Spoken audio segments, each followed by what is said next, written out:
Tonight on PM Express, NDC internal rivalry. Crisis averted with a question mark. Because we're asking that question because of what has happened tonight. We'll be going into that shortly. We know that meeting by the Council of Elders and the National Functional Executive Committee, but now we're getting clarity on that. We'll learn the difference between the Functional Executive Committee and the National Executive Committee shortly, and what their powers are and what they can do under the NDC Constitution and what they cannot do shortly. But we know that following that petition that went, a meeting has happened with the aspirants after they petitioned the council, and this has resolved to do a number of things. We know that the filing fee for the presidential aspirants of the National Democratic Congress has now been slashed by 100,000 cedis, and so they will have to pay 300,000 cedis instead of the 400,000 that caused some controversy. Also, we know the sale of nomination forms, which closed originally yesterday by 5 p.m., has also been extended. Will now close later on December 8th. But nomination, the picking of forms, which was sold at 20,000, will remain the same. Nothing has happened as far as that is concerned. The date for the primaries was also moved. We know that it's now moved to just by a week, really, essentially by a week. It's 26th of January 2019. That's a new date. The fundamental question we are asking tonight, will the alterations avert any possible crisis? And the reason why we're asking this is some of the aspirants who are opposing this are threatened to take this matter up in court. We had Spio Gabra today say that even if he doesn't do it, some of his loyalists might. We've heard others suggest same as well. Gusitano's camp have suggested this might even end up in court. And so have tonight's decisions taken by the Functional Executive Committee and the Council of Elders, will that avert all the threats that we've seen from the aspirants? And are the aspirants accepting these outcomes from today's meeting? We're dividing the show into two equal parts. We'll have one part for a member of the National Executive Committee to tell us about these decisions that they've taken. And the second part, the next 30 minutes, we will then have a rep from one of the aspirants also join us to give us his reaction going forward. At the end of the day, really, the NDC must unite with a common vision going forward. It's tonight the night when they do that. They get to unite, they get to settle their differences and move forward. Questions we'll be asking if you join us after this break. This is PM Express. Stay with us. My guest in the studio and the first segment of this PM Express tonight is Comrade Joshua Hamidu Akamba. And he was insisting I add Comrade to it. And I was telling him he's a militant. Only militants come with Comrade preceding their names. But I'm grateful that you join us, Mr. Akamba. I'm really happy that I've been able to cure some mischief of the multimedia group. Okay. So I'm happy that I've cured that mischief. Okay. So you can now have two sections of this program. Okay. I mean, we are peaceful like that, So I'm happy you understood me. Oh yes, of course. We have to. We have to. Yeah. I mean, it's in the interest of, I guess, and our viewing public. On democracy as well. Yeah. I mean, he's just coming out of a very important meeting that just finished at the finished a while ago at the party's headquarters, and we all know what has been happening over the last 1 week because of the filing fee controversy and all the guidelines that the petitioners, the aspirants, have protested. So, Mr. Campbell, we've already put out some of the decisions. Are these what the outcome was of the meeting today? Yes, good evening to your cherished viewers. Hey, yes, I mean, we have the signature of the General Secretary on it. And then, so obviously, it's coming from our offices. We had a meeting earlier with the Council of Elders, and then it proceeded with a meeting of the Functional Executive Committee. And then upon further consultation, the General Secretary then decided to come out with this press release to confirm whatever decision we have taken in our offices. Yes, so this is coming from us. This is a letter of it. The spirit of it, though, what went into the decision to now decide, let's step these things down a bit? I think that I spoke on from the day that we had the first press conference. That was when the controversy started. And we had people that were complaining the figure was on the high side. And in fact, when we met the founder, he did raise some of these concerns. Yeah. And even before we met the founder, I have spoken on. Was the founder in the meeting today, by the way? No. He wasn't. Yeah, because he's a member, the chair of the council. He is the chair. Yeah, he delegated Alhaji Idrisu Mahama to chair on his behalf. He received the letter, and then he minuted it to Alhaji Idrisu Mahama and sent a copy to us, because the letter was not directed to us. So I did make a statement. I think it was carried on some social media platform that we are a social democratic party that believe in dialogue, and that's the beauty of democracy. I mean, you go fix a price, some other people think that they don't agree with it, and I said the way forward is to present the petition, and if the functional executive or council of elders then think that we should do something about it, I mean, we are human. There's no way we'll not do anything about it, and that's where I think we've gotten to. It should only tell you that we're a listening party. We are a party that loves everybody. We are a party that would enjoy to further work with everybody. And the Council of Elders, if you look at the statement, will proceed to have meetings also with the aspirants. Tomorrow? Tomorrow. And I'm sure that after that, there will be a lasting peace. I have earlier on decided to, before even then, to have a meeting with some of the aspirants in their offices to officially introduce myself to them. I had called on Professor Joshua Alabi, and I was supposed to have attended the meeting today with him at 10, but something came on the way. So I'll reschedule another meeting with all the aspirants. I mean, whilst we are solving the problems, I'm the national organizer. I want to be seen bringing everybody on board and everybody together. I'm speaking with some of their campaign strategies and officials behind the scenes on how we should be able to reconcile ourselves after all this. I mean, when we're also going for our campaign, I suffered most. Yeah. I'm sure the issue of my brother Kojo Bonsu came in, the Unity Walk issue came in, the issue of Timpani came in, how people wanted to do me in for me to lose.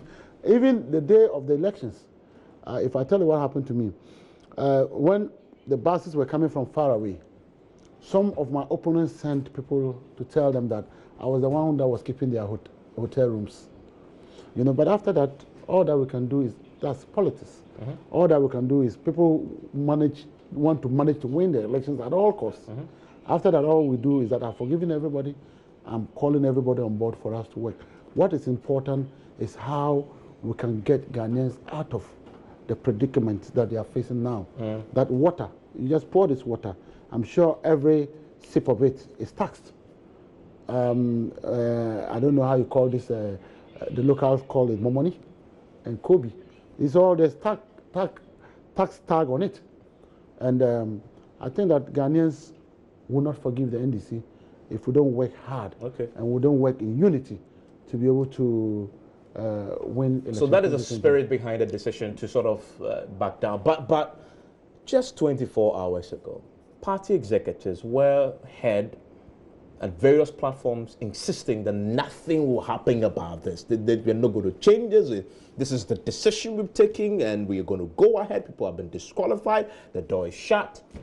Then 24 hours later, I'm sure that I'm not one of those you heard saying that. No, but true. But I had John Cecilio Nketia, I had Peter Tukuna was on my show, and they were absolutely insistent that nothing is going to change. No, I think that we are not all the authority. The second largest decision-making body of our party is NEC. And NEC is consisted of 5. And we know we have founding fathers. We have Council of Elders, and we all listen to them. They speak to us. So I'm sure that they made this statement based on what is the rule of the party. I mean, the rule says that NEC shall meet to put this thing together, and there shall be a guideline, there shall be a timeline, there shall be this. This is all coming from NEC. So if now Council of Elders, I mean, in the wisdom of this aspirant, they decided that, listen, there's a way to go about it. We'll petition a body that we all respect, our elders, the elders of the party. I'm sure that the General Secretary and Otokuno didn't realize that these people would have gone to that extent. If they had not gone to that extent, I'm sure it would still have hold. Yeah. But the fact that we respect our Council of Elders and our founding father, obviously, we should sit down and do some consideration. Okay. And they spend the whole time, the whole of today, trying, I mean, from the morning till about 2 o'clock, trying to resolve this problem. So you see that they actually meant well for the party. They have meant well for the unity of this party. But Mr. Kamba, if you had consulted, and this is a fundamental concern that the aspirants, if you had consulted the Council of Elders from the start, as your constitution, as we've heard the aspirants say, mandates that you do, this wouldn't have happened, the aspirants have said. Did you consult the aspirants? Did you consult the council? You know, the previous FEC, it was when this whole thing started. And the previous FEC actually met with the Council of Elders. They did? Yes, we were consulted. In consultation, drawing up the guidelines? After the guidelines, we showed it to them. But they said we should not implement it. Maybe, I don't know whether we and you were part of the previous SEC as a deputy, so you know what you're talking about. Yes. Okay, yes. So, but what I didn't know about was if they knew that we're going to charge the filing fee, yeah. For you to deposit the 400,000 Ghana cedis and all that. I don't know whether that was discussed. But again, at the National Executive Committee meeting, when we met, I mean, we discussed it. Some were proposing the higher rate, some were proposing the lower one. It was the lower one that we took. And you know... Oh, so people proposed more than 400,000? They proposed what you asked us to propose. You know, so I will say what you were going to say. 1 million? We're on TV. Because we're on TV. I have never asked you to propose anything. Oh, you've forgotten? Tell me. Remind me. No, I don't want to remind you of that. I don't want to remind you of that. So we discussed it, you know, and after discussing it, we thought that this was a fair way to deal with it. I mean, if you know, our elections college has been is larger. More than 3,000. More than 300,000 yes. Plus. Yeah. And that's what we are looking at. And obviously, if you have that kind of large gathering, you're going to convey all these people together at a point for them to come and vote. And yesterday, the General Secretary was making a point. Imagine that, okay, we said we're not going to charge. Let the aspirants, okay, there's going to be voting. Definitely, the aspirant will have to go and convey the people to the voting point. Is that right? That would have even cost them more to convey people to come and vote for them. I'm sure that they would have taken the delegates would have still expected money from me, you, and the other person to come there. So by doing this, the party has actually tried in a way to meet them and to help them solve some of these challenges that they would have been facing. So the way forward is that. So fundamentally, your answer is that you consulted the Council of Elders, but not on the specifics of the filing fee. I am not too sure whether the filing fee was discussed with them, but I'm saying that NEC, represented by 5 members of the regions, 10, I mean, in all the regions, 10 regions, 5 members. We had the minority leader represented by the chief whip and all the minority chief whip and other members of parliament, you know, were all seated there when we took the decision. Yeah. So it wasn't like myself, Honorable Johnson Asedin Ketia, and Honorable National Chairman of Usampofo did sit somewhere in a corner and took that decision. No, it was brought to the table. We went to FEC, we had a discussion with it, we brought it to the larger congregation where we all discussed it, and we arrived at that point. Yeah. So it was we consulted enough. Okay. But if the... But you didn't consult the aspirant, they say. At least it says there was no mandate, there was no constitutional injunction to do so. You see, the aspirant... But because you're stakeholders, yeah, the aspirant are not members of NEC or FEC. True. They become members of, or they become leaders, if any of them, leaders of the party, if any of them gets elected. True. So I'm sure that we're not mandated to invite them. True, but they say it's just part of the democratic process. It has never happened. When I was contesting the election, it was because I was already a member. So I have the privilege of sitting in there for the discussion. But the other ones that were disadvantaged were the people that were not members of FEC or NEC.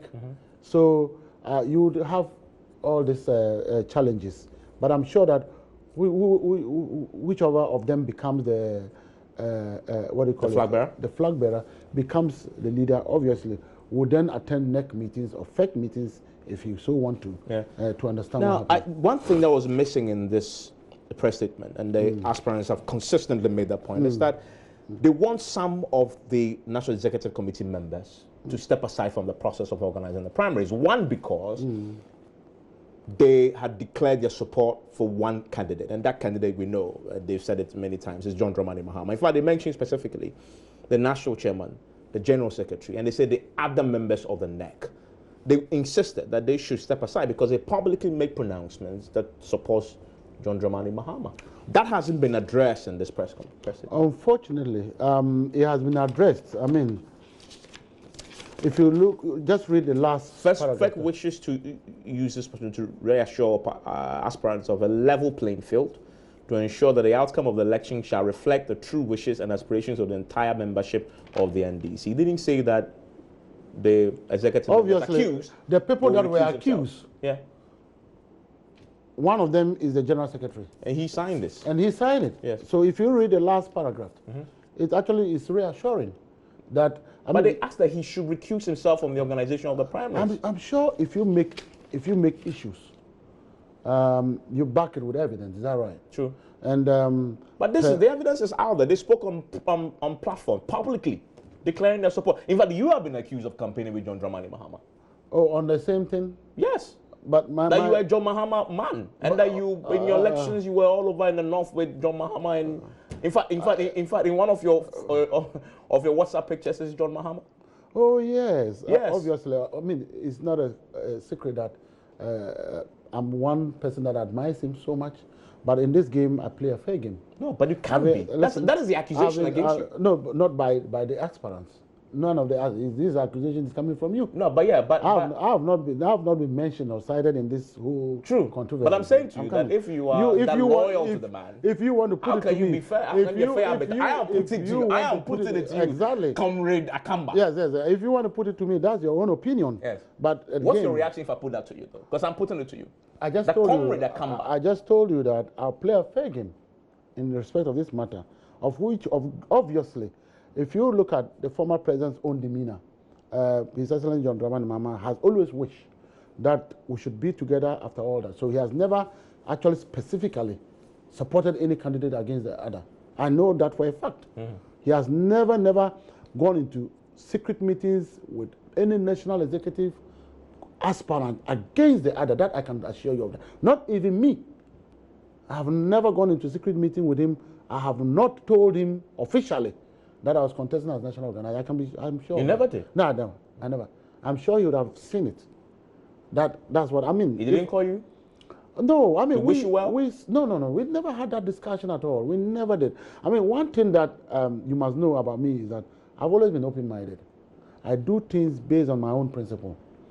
One, I should just maybe inform you that I have people who wanted to even help my campaign with conditions, and I turned it down. Okay.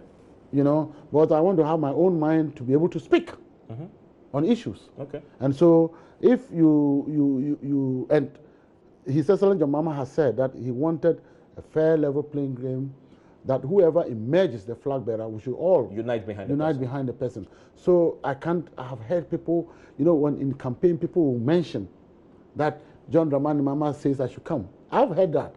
I never did that in any way. You never went? No, never. I never did it in any way. But you agree? It was rather people of the MPP that actually tried to play that game. I mean, if you saw a supposed check that came out that I was... So that day when I met him at the conference ground, I said, you gave me a check and you never reached me. You know, so we all laughed about it. So you are neutral in this one? You're not supporting anybody? Very so you don't support John Dramani Mahama? I want to hear you say because John Dramani Mahama himself wished that after this election we should be together. You don't support him? He doesn't want anybody's support. So you don't? I say he doesn't want anybody. I know what he doesn't want, but what is your wish? Can I? My wish is the best for all the aspirants. That he wins or somebody else wins or whoever wins wins? In fact, he himself has said so many times that whoever emerges the winner will unite behind him. He will run behind the person to win. So I wish the other aspirants to make the same commitments. Okay. Some of them behind the scenes, when I spoke to them, some of their people around them has actually made some commitments that whoever emerges the winner is the NDC that has emerges. And I respected the person so much. I'm in dialogue with the person. And he says, listen, it is not about individual. It's about the party. It's about the party. And John Mahama, you remember before even then he has said, listen, whatever he would do, not from the day he lost, he claimed responsibility, which I didn't think he should have. He claimed, because there was a leadership. Yeah. You know, you didn't expect that the president would have come down to be the returning officer. You didn't expect that time the president would have been roaming everywhere to check whether the leadership of the party was there. So we should have been the one that to accept the leadership. But as a leader that he was, he said, listen, I've accepted the blame. But then I will do whatever I'll do to fix the problem. So this is a person that I will always say that he will not want any party individual. When the regional chairman came out to actually declare support for him, he has them to wait. He issued a statement. Yeah. That's the man who wants us together. But back to the concern of the aspirants. Yes. They say the chairman and the secretary should step aside. Was this discussed at this meeting? They said the chairman and the secretary. Was it discussed at the meeting? Yes. I'm sure that you don't expect that I put up everything that was discussed at the meeting. No, but I'm just asking. I'm coming. I'm sure that you don't expect me to put everything, because some things are meant for us to consume, not for the public. It's not everything that you put in the public domain. Whether it was discussed or it wasn't discussed, what was discussed is what we wanted you to know. Will they recuse themselves? Well, that's the demand. I'm saying that whatever was supposed to be the issue, I get that, is what you have now. But we know now. the petition. So why would you talk about something that we don't want? I'm just asking you, based on that, you think the complaint is legitimate? What I know is that the party itself, led by those two people that have been so accused, are trying to put measures that they will not even be part of it. Okay. Obviously, the election committee, they are not going to be seen in it, which is going to be manned by independent body and people to handle it. The appeals committee, I mean, the names will come. You know, you will see the people that are there. You won't have any doubt to say that this is going to be a fair... Committee? The vetting committee, so the chairman and the secretary were not part of the vetting committee? No, we are not. None of the executive is actually part of it. So you're saying that after this filing of forms is over, the two of them will have nothing to do with the process going forward? Already, the two of them have nothing. I mean, the filing process... Why secretary have been seen taking and receiving people? Yeah, obviously. I mean, he's the head of the secretariat. Yeah.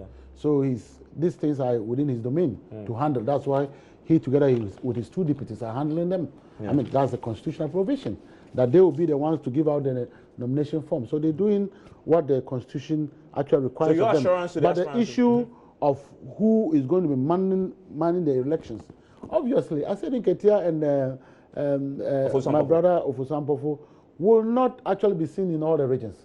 These are elections that are going to be conducted in regions. But the one they're showing, they won't be part of... They're not even part of it. None of us is part of it. Okay, so the recusal demand is completely... You see, there's a constitutional provision that tells you how to constitute people to man this process. Yeah. And that doesn't even deal with any of us. As nobody will be the chairman of this planning committee. We are only guiding the processes. But after that, they are going to be different. I mean, men of caliber. I mean, professors, formal military officers. I mean, formal MPs. They are the people that are going to be handling this process. That has, even with the national elections, you saw it. Yeah. I mean, none of us. I was, for some months, 2 or 1 month, I wasn't in the office. Okay. I was in the field. So, because I was not needed there. My brother Kofi Adams and some other colleagues were there because there were no contestants, so they were there. That fear should be... My final question to you is, the aspirants who are watching you tonight, what do you tell them as a national organizer, looking them in the eye, if they're watching, and their followers across the country? Yes, I'll promise them that there's going to be a fair game. Ghanaians will not forgive us if we don't come together to let peace reign for us to recapture power. And then I can assure them that yesterday there was a meeting. All of us, the interest of the party and the interest of each and every national officer is how do we run a credible, decent elections for them, and that after that we should be able to come together. That's how come that when the Council of Elders call, we listen to them and we agree to the processes as it is now, and that tomorrow they will also be met, and then they will discuss it. And if there's anything that they think that we did that hurt them so badly, we would always say that they should forgive us. But that is the rule of the game. Thank you very much. Thank you very much. Joshua, Comrie, Joshua Hamida Kamba, right? I got it right. Okay, so that's the national organizer there saying that if we did something to hurt you, we apologize. Let's move on in unity for the NDC. We'll take a short break. When we return, we'll speak to Member of Parliament for Keita. He's joining us in the studio. Richard Kwashiga, he is a leading figure in the camp of Joshua Alabi. What is your take on the decisions taken by the Functional Executive Committee in consultation with the Council of Elders? And what we just heard from Joshua Kamba, really, that listen, if we did anything to hurt you, we apologize, forgive us, we're moving forward in unity. We'll hear the reaction when we return from this short break. In the studio with me now is Richard Kwashiga, MP for Keita, a leading member of the Professor Alabi campaign, and he's in the studio with me on the back of what has happened tonight with the Council of Elders meeting the Functional Executive Committee. Mr. Kwashiga, thank you for joining us. We just finished talking to your colleague and comrade, Mr. Kamba, and I'm sure you've seen the official statement now. Well, thanks so much, and good evening to your viewers.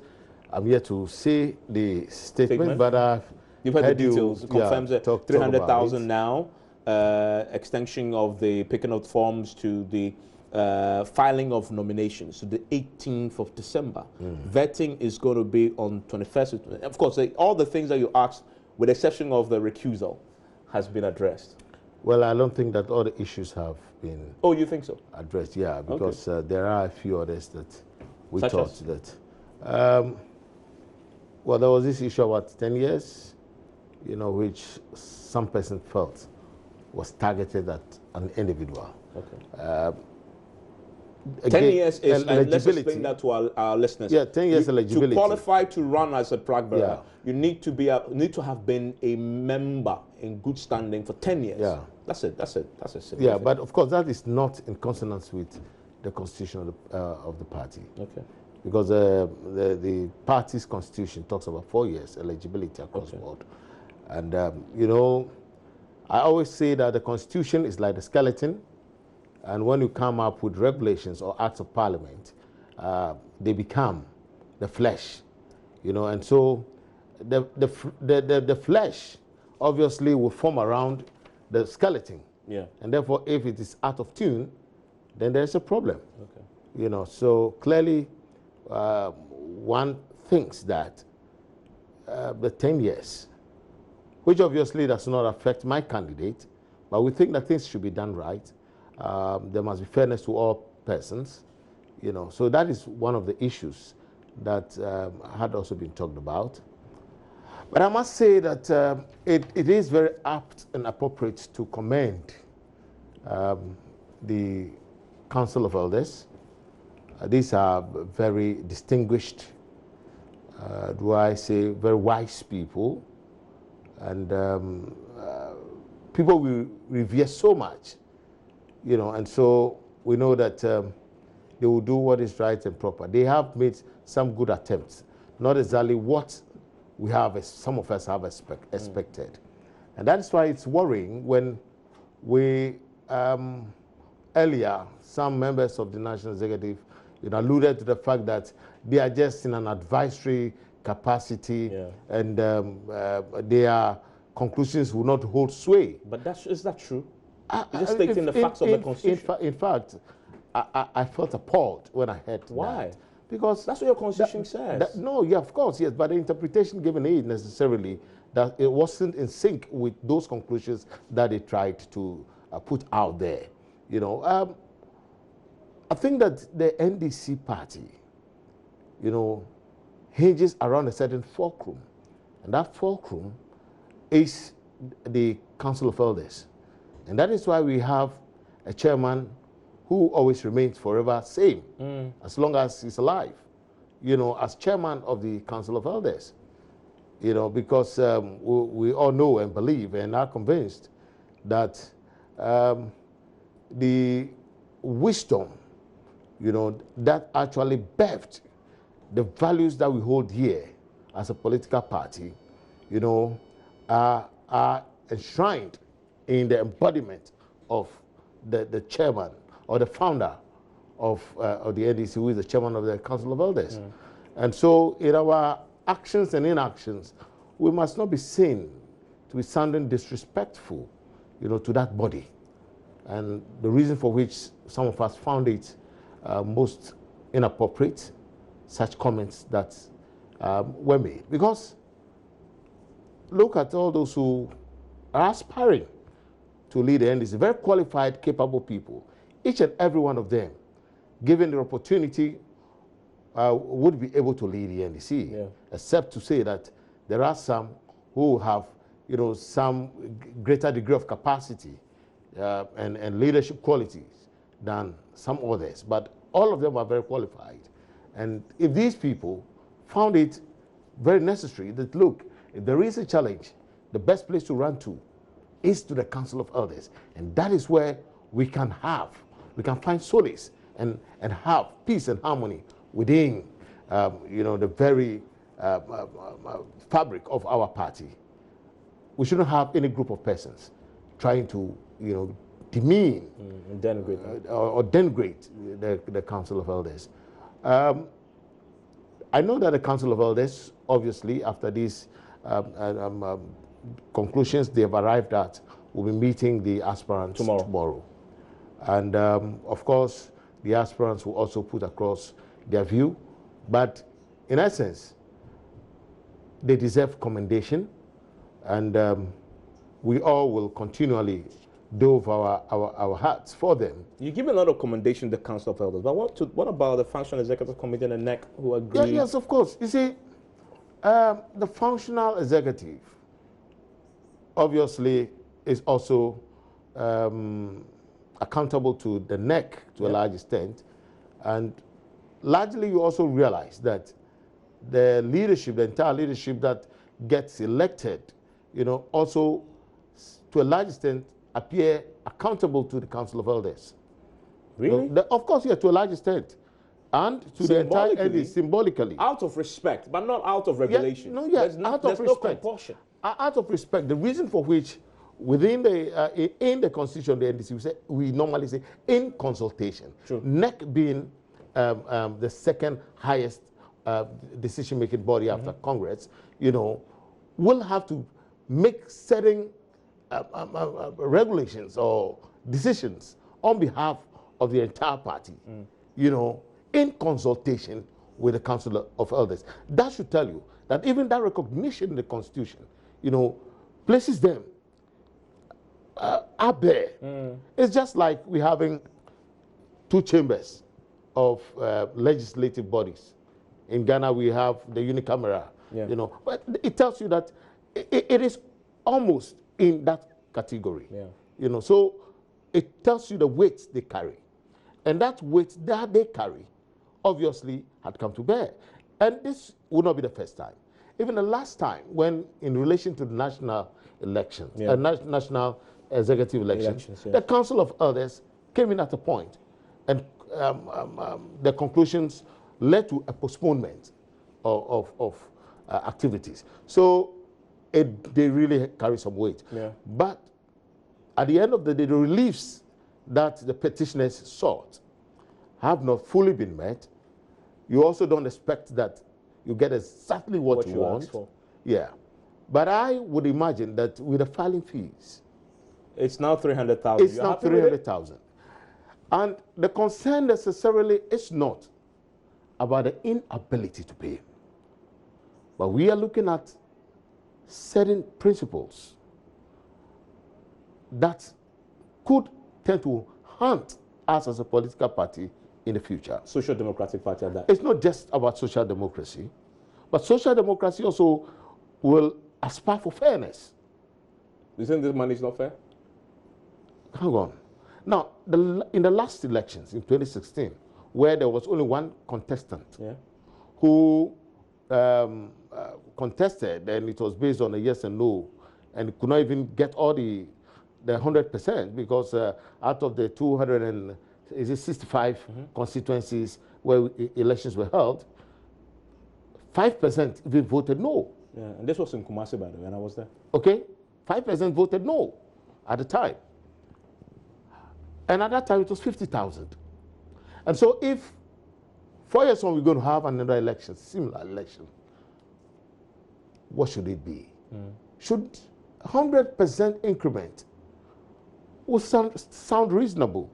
But to shoot it as much as 800%, obviously, doesn't sit well. So 300,000, you still think you should go down further? Well, as an individual, I would have said opted for 100,000.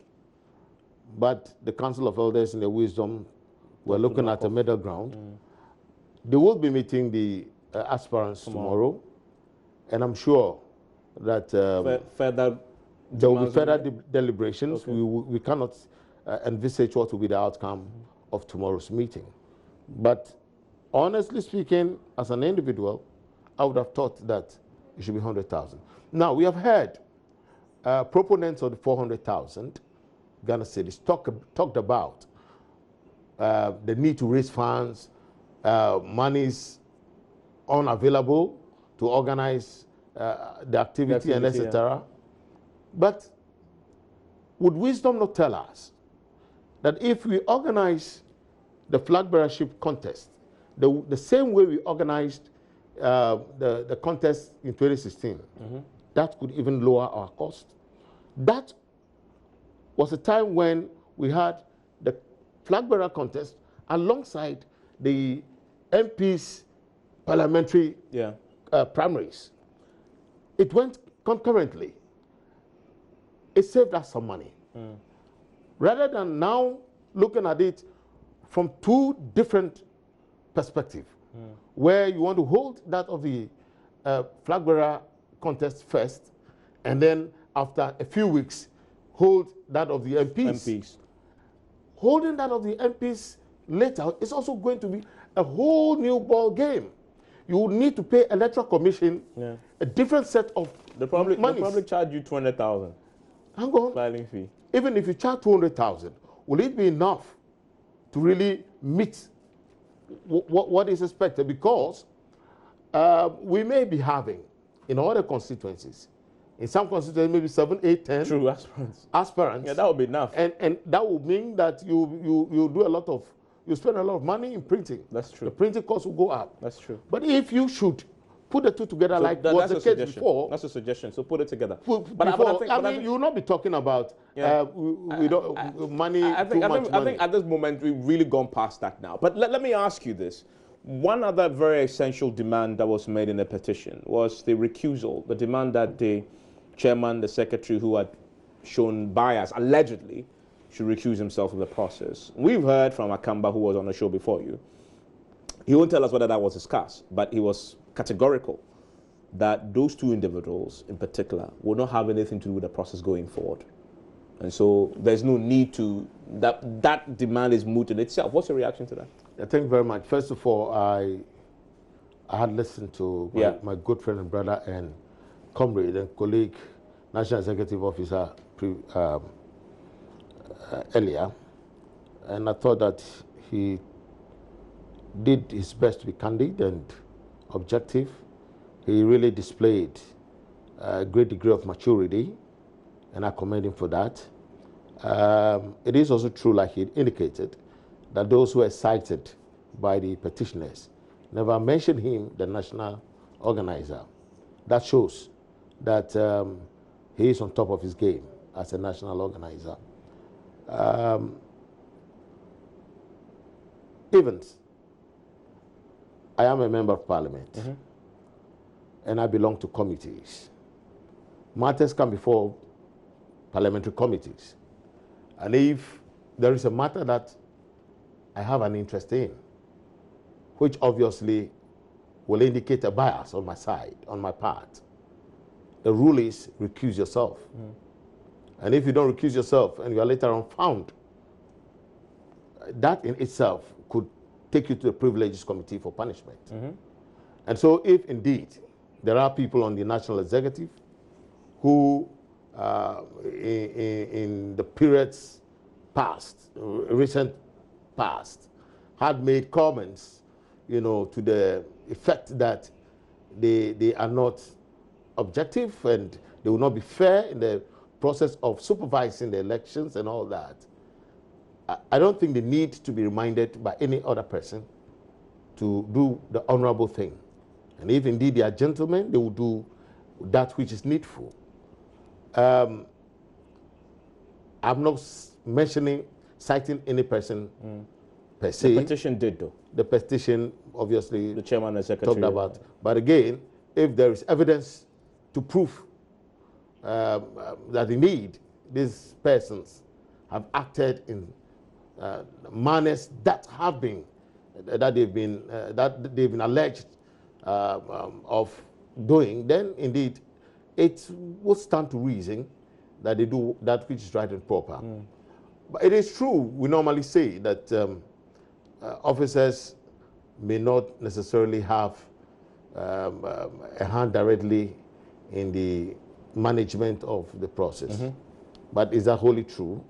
I have been a national executive officer myself before. True, you were once a communications director. It used to be a different title, but it used to be a different title. Yeah, thanks to me, we changed the name. Yes. In Kumasi. Yes, yes, yes. You see, so they still have some influence, you know, and so if indeed that is the case, as the petitioners stated, then it's a matter that would have to be looked at very candidly, so that at the end of the day, no group of persons would want to taint the entire process. That is my position on this particular matter. However, the statement that was issued was silent on it. And Akamba's position is that, listen, going forward, and I know you've addressed it, but that's his position, that the individuals that have been accused will not have anything to do with the process, and that the committees that will be set up, election committee, they don't have anything. So they will be part of the process in that way to influence it, and so you guys shouldn't have any problem with it. Yeah, but that's why I said that. You think that indirectly they still have some control? You see, in practice, in theory we can put it the way stated. Yeah. But in practice,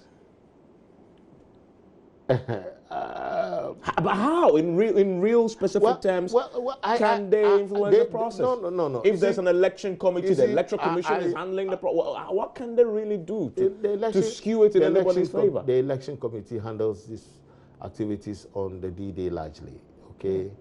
And so there are a number of activities that precede the D-Day activity, you know. So it's a matter that is a bit, it's a bit dicey. We need to look at it. Yeah. I mean, seriously, it's quite tricky. But the Council of Elders Saturday, well, they had the petition before them. It was part of the petition, and yet when the statement comes, the only thing they tell you is that they reassure aspirants of the level playing field. Well, this is a statement coming from the Functional Executive Committee, signed by the General Secretary, not directly from the Council of Elders. True. The aspirants will be meeting the Council of Elders tomorrow, and we'll be able to have clarity on these matters. Yeah. But all said and done, at the end of the day, it is about the NDC. True. It is about the forward march of our party. True. It is about we winning the 2020 I was going to ask you, elections. where does the NDC go from here? Because in the last few days, there have been a lot of bad blood, threats of legal action, etc. had come. How does the party, after tomorrow's meeting, how does the party move forward? The NDC always sails through. We don't break the NDC as a political party that I've come to know. Does not break down before challenges. It always breaks through the challenges. And this is a storm that the NDC will definitely ride on at the end of the day. And I must also state confidently that this election will be very interesting. I represent Professor Joshua Alabi.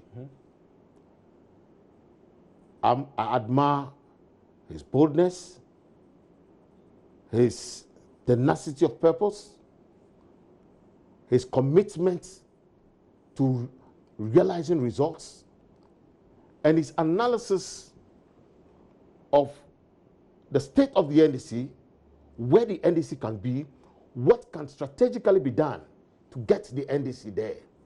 And his messages have resonated with the delegates across board. I have been with him at some of the meetings, and it's amazing the energy that has been generated on the ground for Professor Joshua Alabi. You know, his is not a media activity largely, but it's a matter of going down there. If you were to permit me, I would have even shown you some of the WhatsApp videos of some of the meetings recently in the Central Region. Fantastic, you know, support for him by the delegates, you know, and so we are very confident. Professor Joshua Alabi is very confident, and I know that this race, at the end of the day, if Prof. Alabi does not win a one-touch victory, it will definitely go into a second round. Oh, yes. You see, it's not a matter of sitting in Accra or having a flowery campaign where you run around and it's more of a rally kind of thing, you know, where everybody, you know, starts screaming and etc. We are talking about dealing directly with the target. The specific people, the 300,000 plus who are supposed to be voting. We've been to the grounds, we've touched base with the people, and the people believe that Professor Joshua Alabi has what it takes to make an NDC member really feel that, yes, I am an NDC member, you know, and I'm not just somebody who will only go and vote, and at the end of the day, that is it. We are talking about how to grow our branches, how to grow the membership of the party at that level, okay? Now, how do we even run and finance our parties? It must not be a centralized situation where every time monies must be found to be sent down to the constituencies or the branches. But can we not come up with strategic approaches where some investments can be done by the constituencies themselves? So being that, given is the seed that is capital. what he stands for. That is one. Apart from that, we think that the late President Mills, you know, started something very brilliant by first giving the party a national headquarters. Beyond that, it must be a policy, you know, to construct party offices at the regional level, then to the constituency level. That is one of the things that he's pushing. My final question as we wrap up, Mr. Kwashiga, we heard Akamba say something just before he left, that if they as National Executive Committee had done anything in the last few days to offend the various camps, forgive them. Do you accept? Do you accept that? Is an apology? Do you accept that apology? Oh, of course. I think that that is a show of maturity by the national organizer. That is what it ought to be. I do not think that in NDC we are so vengeful that we hold that bitterness against each other. The reason for which I stated earlier that we always ride the storm, you know, because at the end of it all, we'll come together and focus on the ball. And the ball is winning 2020. And we are all very determined that after the contest, former President John Dramani Mahama, Dr. Ekospio Gabra, Honorable Sylvester Mensah, and all the others who rally behind Professor Joshua Alabi. If he wins. To kick out, he definitely will. Okay. To kick out Nana Akufo-Addo and his MPP. Okay, that's Richard Kwashiga, MP for Keita, who joined us on PMS. But earlier you heard from the national organizer of the NDC, Joshua Akamba, as well. Tomorrow is a big day for the party as well. And the council will be meeting with the aspirants. And they've already indicated that they still have some grievances that will be put in before the council tomorrow. We'll see how that pans out for the NDC going forward. Enjoy the rest of your evening. My name is Evans Mensah.